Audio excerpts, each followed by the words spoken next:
Welcome to Unapologetically Sensitive, where you can learn, relate, laugh, and maybe even live a bolder, brighter life. I'm your host, Patricia Young. This is a weekly podcast where we explore the strengths we have because of our sensitivity and some of the challenges it poses as well. The information in this podcast is not a substitute for help from a licensed mental health professional. Hey there. To the creatives, healers, sensitives, and deep thinkers, welcome. How you doing? It's nice to be back. Let me tell you what you can expect in this episode. We'll kind of see what happens at the end if that's what I talk about, but here's my intention.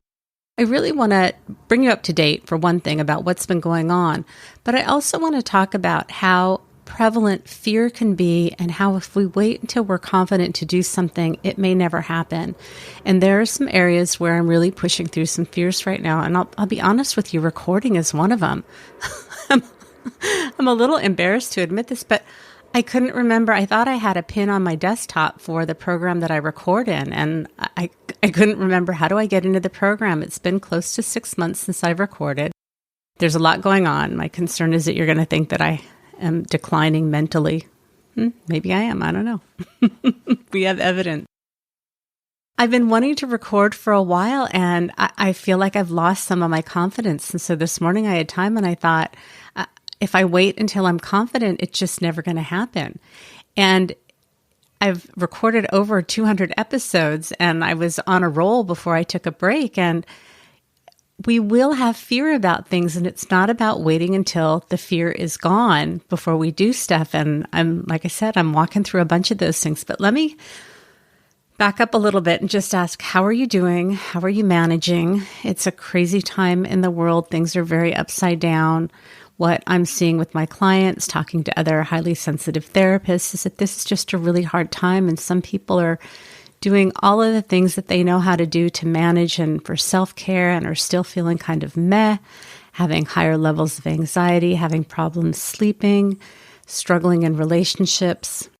It's just a really challenging time in the world right now. I think it is important to do the basics that we can if you're able to, and if not, to just use as much self-compassion as you can. And today's kind of a good example. My husband's out of town for the weekend. I've really gotten into a really good rhythm with paddling and swimming, and it was a day to paddle or swim today, and I dressed and I didn't go. And it would be really easy for me to beat myself up over it. With my husband out of town, I've been snacking more. It's activating some of my attachment injuries, and I'm managing much better than I have in the past. Some fears are coming up for me, but I'm talking about them. So my choice is today to beat myself up because I didn't exercise because it makes me feel good. It's just really good for my mental well-being. Or I can go, it's okay. There have been periods in the past where I haven't exercised for weeks and months, and I got through it. Can we use self-compassion to just manage even when things aren't the best? And one of the things, the theme that I notice coming up is, can it be okay to not be okay? Obviously, if you're suicidal, if you're having major things going on and you need to get help, please get help and support. I'm seeing clients and friends that are doing everything that they can. And me included, I had a couple weeks there that no matter, if you looked at my life from the outside, it looks like things are just amazing. But if you saw it from inside my head, it's an entirely different story. And so I just want to normalize, this is a hard time for some people. Some people it's not. And I'm not going to speculate why it's not for some people. But if you are having a harder time than normal and you don't understand why, we've been doing this pandemic stuff for a year and a half. It's just a very awkward, uncomfortable, unprecedented time in the world with a lot of uncertainty, and it's a long time to be managing uncertainty. So that's what I have to say about that. I do want to talk about how my pause from the podcast turned into a literal break from the podcast. I think probably around March is when I recorded the last episodes, and because I had enough banked episodes, I didn't really have to do anything for about a month. But on April 30th, I went to, and my husband was out of town. My son Daniel was here in town staying with me for a couple of days. And I'd been paddling regularly. I went to launch down at Liberty Station. I was actually on the phone, hands-free with my other son, Josh. And the launch dock is angled and it's very, very slippery. And I had just bought some non-skid shoes because I knew it was slippery. And as I'm on the phone with him, my feet went out under me and I reflexively just put my right arm out. I fell and I looked down at my wrist and it was very, very wonky. And I said, Josh, I think I just broke my wrist. He didn't think that I did because I was so calm. And really, it ended up being nobody should break their wrist. I ended up having to have surgery. It was very, very difficult. I had 4 to 5 weeks of it was very uncomfortable, some side effects I wasn't expecting. I had vertigo for, I think, 9 weeks. It was really terrible. And I'm doing fine now. But bless Josh's heart, he called Daniel, woke him up, asked Daniel to come down to Liberty Station so he could get my kayak. And I called my husband who was out of town and I called the paramedics, and then I had Steve stay on the line with me because I was down on this launch ramp. You couldn't see me. And so this woman was walking by with her dog and I explained what had happened and asked if she wouldn't mind standing there until the paramedics got there. And they got there and, I was really well taken care of. Daniel got there. I just figured, I broke my wrist. I was supposed to have lunch with a friend that day. I figured I'll be back in a couple of hours, and if Daniel could just get the kayak on the car, we'd be in good shape. And it was a little bit more complicated and serious about that. But bless Daniel's heart, he got a friend to come down. They got the kayak on the car. He got another car down there so he could take my car home and my kayak. He ended up putting the kayak where we lock it on the side of the house. So here's a little indication for those of us of this generation. He asked what the code was for the lock on the side of the gate. It's a combination lock. Everything is digital for the younger kids today, but those of you that had a locker combination, we use a combination lock on the side gate. And Josh asked, do you want me to come down, Mom? And I'm like, I'm fine. I just figured I'd go to the hospital. I'd get a little cast. I'd be good. Bless that kid's heart. He drove down a good 2 hours. And, it was an ordeal in the hospital. And then, they did a soft cast on me and then they sent me to x-ray. And it was the time that my son got there. I hadn't eaten all day. I hadn't had anything to drink. They didn't give me anything to drink because they didn't know if they were going to take me in for surgery. And it just was so regulating and soothing to have him there. And I just asked, can I just have my hand on your arm? And when they went to send me up for x-ray, I fell probably at, 7:30 or 8 in the morning. So this was probably 2 in the afternoon that he got there. And they were sending me up to x-ray. And I just said, I just need to hug my son and have a good cry. And I said, is it going to freak you out if I cry? And he said, no. And it was just all the stress that had been building up all day and being in a lot of pain and being alone. And because of COVID, nobody could be with me. Even though Daniel was in town, because we had some problems with his ID card, he wasn't able to get on base. So he couldn't come on base to be with me. They told me that I was going to need surgery, which was fine. So, Josh was just there. I'm really blessed. I love everybody in my family, and I don't think that I realized what an amazing presence Josh has, because it was just so calming and soothing to have him there with me. So we got something to drink from Starbucks on the way back down to x-ray, and they said I was going to need surgery. So we scheduled surgery. This was a Friday, and surgery was scheduled for Tuesday. Steve was still out of town. They wouldn't send me home with any pain meds. I don't understand that. Anyways, it worked out fine. And a friend brought me soup. Another friend came over and brought some stuff that I needed. We came home. Josh fixed me some food. That night, Josh had to leave. Either that night or the next morning, Daniel had to leave. And the next day, Steve came home and my mom was here.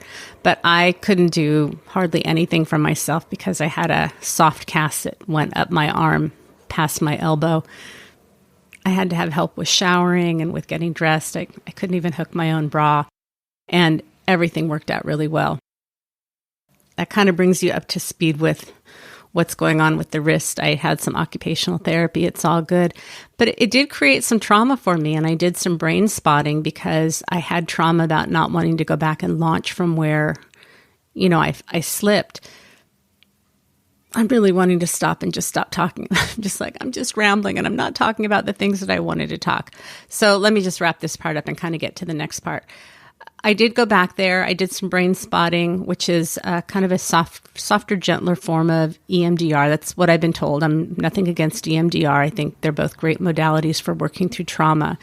I did go back and launch. Steve was there. I have a video of it. This guy was really nice. He recorded. You can see how gingerly I'm walking down. I launched with no problem. And I realized that I probably will need to launch from there a few more times. And I just decided it's not worth it. Am I letting the trauma take over? I don't think so. I really want to feel safe and secure from where I launch from. And so I've just gone back to launching at the bay where the sand is, or launching from a place where there's a dock. So that was kind of a big thing. I just want to stop. I want to turn this off and stop. Y'all, I'm having so much judgment. When I record, I don't turn off the recorder and start and turn it off and start. For some reason, the way that when you record, you just let it roll. And I just had to turn it off and really pause. I'm also watching two squirrels chase each other right now, which is quite entertaining. But anyways, what I do want to talk to you about is, how do we walk through fear? And with the catastrophic thinking, how do we manage that? So there's two different things. So one is trauma. The fall that I had, I consider that to be trauma. And that's not something that I could have dealt with myself. And I needed to get help with it. I'm just talking about your garden variety trauma that we have. And I think I had shared in the episode that I did, it was an anniversary episode with Shelley, who interviewed me, that when I was paddling in the bay, I would have this thought of like, what if I fall out and drown? And I don't even think about that anymore. But once I was released to start paddling again with my kayak, I'm facing some new fears. And it's really interesting that one of the fears that I'm facing is paddling out in the ocean. So I've been trying to go out a little bit more with some people for shorter amounts of time. And I did a paddle on the ocean on Monday with a paddling partner. The water was very glassy, so it was not very rough, but it was soft and rolly.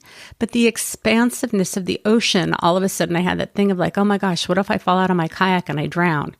And then I remembered, oh, I used to have this about the bay and I don't have it about the bay anymore. When I was paddling, there's a channel that you paddle through before you get to the ocean. And so I've been in the channel a few times and it gets rocky. And what I've really been using mindfulness. So a couple of things that when I went out a week before, I was really being mindful about, what am I feeling? What am I thinking? I always try and use scales of 1 to 10. How scared am I on a scale of 1 to 10, where 10 is really scared? What am I feeling afraid of? What's going on in my body, so that I can kind of rate it? And I noticed that I wasn't feeling afraid, but I was feeling very cautious. I think because it was all new. And then a few days later, I went out in the ocean and in the channel. And what I realized is, my kayak kind of moves around with the waves and I don't feel like I have control over it. Even though I'm paddling and I do have control, it's very different than when the water is calm and I feel like I have total control. Maybe if you've driven on ice or in snow, maybe it's a fair comparison. I don't know. I haven't driven in those conditions. And so I was really trying to think of, what can I tell myself so that I don't get that scared feeling like I'm not in control and I don't like it and I want to go back to where I feel like I can be in control. One of the positive things is that you really need to relax in your hips with the rolls and the waves of the current or the ocean. I was able to do that. I didn't have any of that. When you do that bracing, when you think you're going to fall, I wasn't doing that. So I thought, maybe I just need to get comfortable with that feeling of the movement of the boat. And even though the sense is that I don't have control, I can kind of go with it and keep doing what I need to do. So I've been practicing these things and just noticing where I'm at. So on Monday, I went out with a friend and we went out to the ocean where it was rolling. And I found myself, I'm kind of jumping around. So let me back up for a second. So twice now when I've been either in the ocean or in the channel, I find myself, not consciously, but out loud talking to myself. It's okay. You're safe. You've got this. I've got you. You're okay. Because I start getting that fear, and I didn't plan on talking to myself out loud, but it works. And then the other thing when I was in the ocean is I started to sing to myself. And I was talking to my paddling partner, and she had said she didn't hear me singing, but she said sometimes she sings to herself. All of these little things, and then often we come back in, and then I'm like, I don't think I want to do that again. But I do not want to let this fear override how expansive I want my life to be. I did get seasick when we went out on Monday. I've been wearing sea bands, and it was okay until it wasn't. And the last couple times we've gone out in the ocean, some of the paddlers have stayed out to do a little bit more of a paddle, and I was going to go and then I didn't. And then they said that once I got past the bumpy part, it got smooth, and then I regretted it. So this time when I had that slight seasickness, I thought, okay, let's just push a little bit more and see. And probably shouldn't have pushed. It made the paddle back not as great because I had to paddle back when I wasn't feeling quite well. And after we got to where it was calmer, I told my paddling partner to go and get a good paddle in, because we were going to try and do 10 miles, and we did 5.5, but it was too much. And then I came home and laid down and the bed was swimming.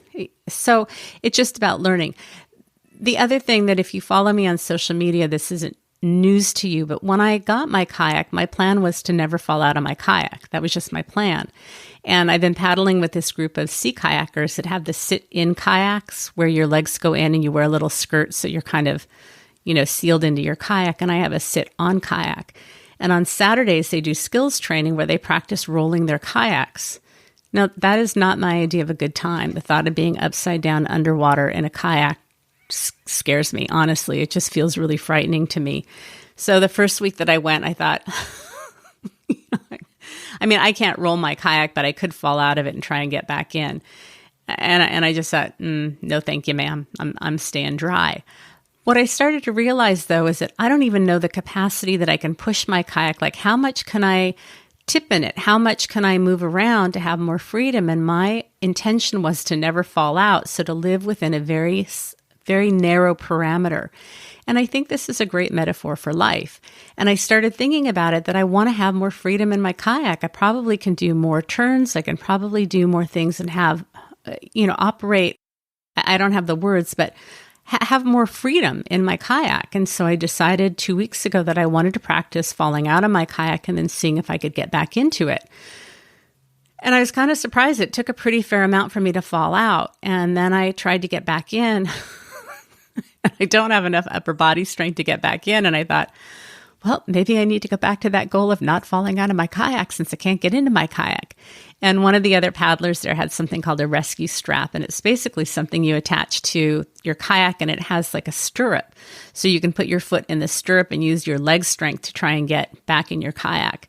So I borrowed hers and practiced on my kayak and was able to do it. So I ordered the rescue strap. And then the following week, I just practiced and practiced and practiced with this group in the shallow water, and had some people standing by in case I started to tip my kayak. My kayak will take on water, so it's not ideal the way my kayak is built.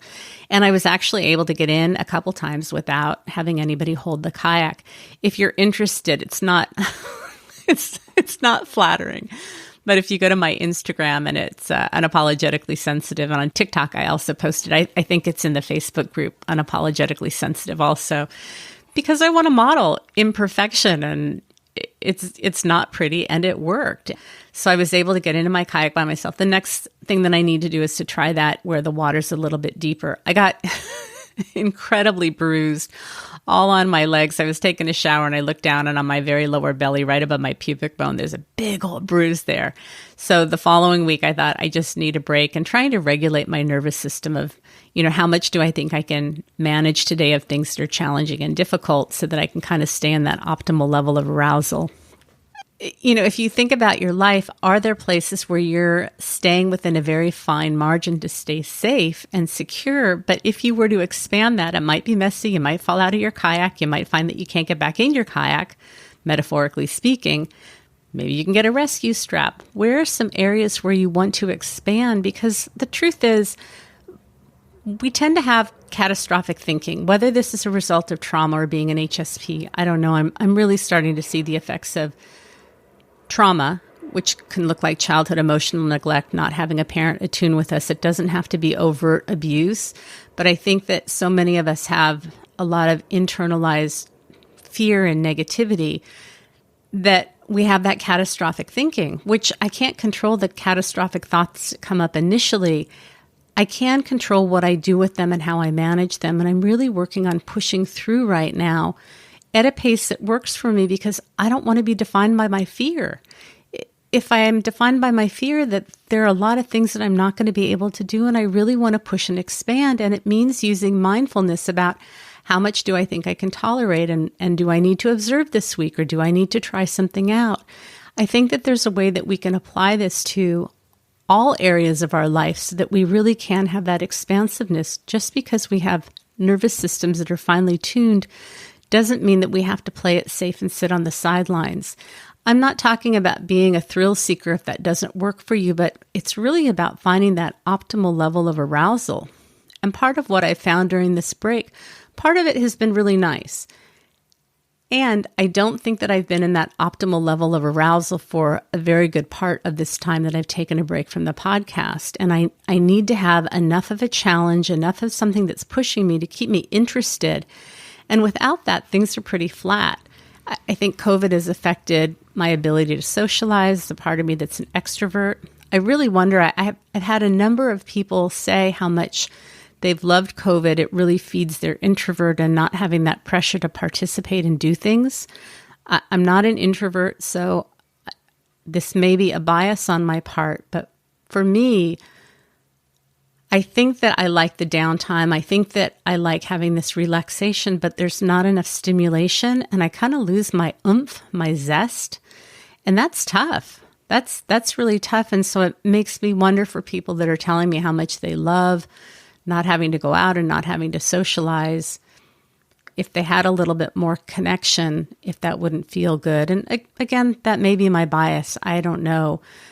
I have had some time to create. I've been doing some Zentangle again. If you follow me on Instagram and TikTok, I think on TikTok I'm HSP Podcast. I'm not crazy about that name, but I've been posting some of the things that I'm doing. I did an Artist's Way group. I am going to be starting a course this week for writing a book. So hopefully I will have a book that I'll be telling you about. And if I don't, like I'm having fears about that. What if I don't finish the book? What if this has already been written about? What if people don't read it? What if all of this stuff? And I just know that I have to be present to my fears and to really look at them and to do what I need to do, because I have a message, I have a story that I'm the only one that can tell. And the gift that I have is my authenticity and vulnerability. And I know how to use that. So it's about both and. It's not about, well, I have to wait until I'm confident to write a book, or I have to wait until I'm confident to try these things. It's about feeling the fear, acknowledging it, and doing what I need to do. And it's interesting that the week before I practiced falling out of my kayak, I talked to one of the kayakers there, and we didn't talk about HSP, but I said I'm very cautious and it feels nervous. So these are my concerns. And it was very sweet, because what she said is she had to go to the worst case scenario. I'm going to fall out of my kayak. I'm going to hit my head on a rock and I'm going to die. And then she had to back herself up. So she talked about what her kind of worst case scenarios were. And oftentimes I do this, and I tell my clients to do it, to look at what is the worst case scenario and can you live with that? And I think the 3 worst case scenarios that I had is I would fall out and I would take somebody down with me. I'd look silly and I wouldn't be able to get back in my kayak. To be honest with you, I can't even remember what they are now, because I've kind of moved past them. But had I not moved past them, I'd be very clear about what those limitations were. I think it's really, really important that instead of letting the fear define us, that we look at what is it that we want, how is the fear working, because a lot of the time the fear is an attempt to keep us safe, whether that's from trauma, whether it's just that's how we're wired. I don't want to get into is this HSP, is this trauma, because I don't know that I can always clearly define that. And I want to give you accurate information, and what I'm an expert on is me. That's what I'm an expert on. And I know what I experience with my clients and with the people around me. And so that's probably going to be a little bit more of my focus. Where is it that you're wanting to expand, and can the fear inform you without defining you? I'll tell you, during this time that I've taken off, I've thought about recording a couple of times, and there's no time, or my mood is kind of low and I don't want to do it. There's always going to be something. And before I sat down today, I got really, you heard it in the beginning of this recording, the gremlins going off. And it's like, we just have to feel that fear and do it anyways. And I can tell you that when I was consistently doing the podcast, my confidence was higher, because I was doing things that were challenging. And when I stopped doing the podcast, the thought of like, then I have to do show notes, and then I have to do cover art, and then I have to do a little audio clip, and then I have to load it up. It felt really overwhelming. Then the posting on social media, I was kind of in this rhythm, and it worked until it didn't work. So I don't know what I can do differently. At this point, I'm not really clear of if I'm going to be recording regularly or if you're just going to hear from me periodically. If you're interested in the podcast, if you're subscribed, you will get notifications. If you're not signed up for my newsletter, I'm going to try and send out a newsletter when I release a new episode. No guarantees. I'm really just trying to figure out, how do I get into that optimal level of arousal and take care of myself and do the things that I want to do that take care of me and nurture me and still provide content for you? Because I really do. I love providing content, telling you about what's going on. I think, well, many of you have said how helpful it is. And I guess the other thing I haven't talked to you about is the distance that I'm doing paddling. Before I broke my wrist, I'd go out for an hour, which was fine. It was enjoyable. I'd often stop and polo. I bring my iced coffee.